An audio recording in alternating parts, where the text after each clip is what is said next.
Welcome along to SYLO again. Now we're going to go off in a completely different tack today with this post. We've done a fair bit around the breathing, we've done a wee bit on purpose, and what I wanted to do was kind of establish some of the quick things that we can do so that you can try to combat the immediate effects. Whatever's making you stressed, whatever's giving you anxiety, you can hit that with some of these different methods that I've been going through. But really what we want to do is target whatever's causing that stress. And today, or with this post, I wanted to look at some of the financial things. So finances seems to be something that causes a lot of people stress and worry. The idea of saving, the idea of putting something aside for a future, something that people often leave way too late. Putting money into a pension or setting it aside for other things, or just having some kind of safety net, some kind of buffer in case anything bad happens. That feeling like everything's just on top of you all the time, you can't get out from underneath the bills and the debt. It's overwhelming. But there's usually a way out. And for those of you that think you can't possibly save anything, alright, there may well be some exceptions. If you're right on the poverty line, it's a really tough time for people. But there's heaps and heaps of things that you can do that will save you money that you maybe aren't aware of. And this is one of my favourite subjects. Don't know why it gets me so excited. I just love the idea of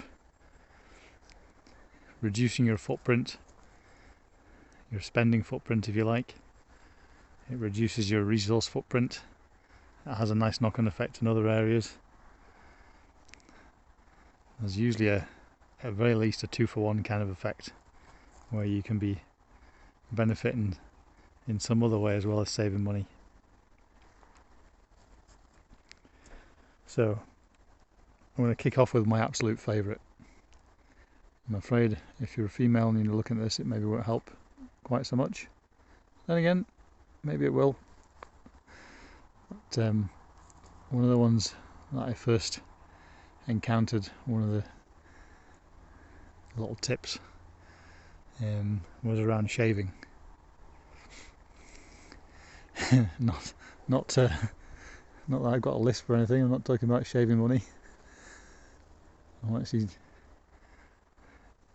talking about swapping those horrible disposable razor blades, you know the sort, with not 2, not 3, not 4, but however many blades they're up to these days, with their little fancy little strips and extra bits and wobbly heads and contour hugging and all that kind of rubbish. You swap that out for what's called a safety razor, which is the classic old school first kind of disposable razor, except it's nothing like as disposable as the ones you're probably using already. You buy a safety razor, you get something which you can use and reuse. You get blades that you can sharpen again and keep using. You get something which, for a relatively small outlay, probably only slightly more than you'd spend on your disposable pack, you can get something that will last you for much longer. You can buy the blades in bulk. I've got a pack of blades. Now, I suppose I'm a bit more fortunate than some in that I don't need to shave every day. But I've got a set of blades now, just a wee box full of them. And I'm pretty certain that they will outlast me, unless I start living to be 200. So I've got more than enough blades to last me a lifetime. Which is quite a nice feeling to know that I am never ever going to have to buy any more razor blades ever again. That's part of that kind of whole sustainable self-sufficiency drive. It's a really nice feeling knowing that you tick something off.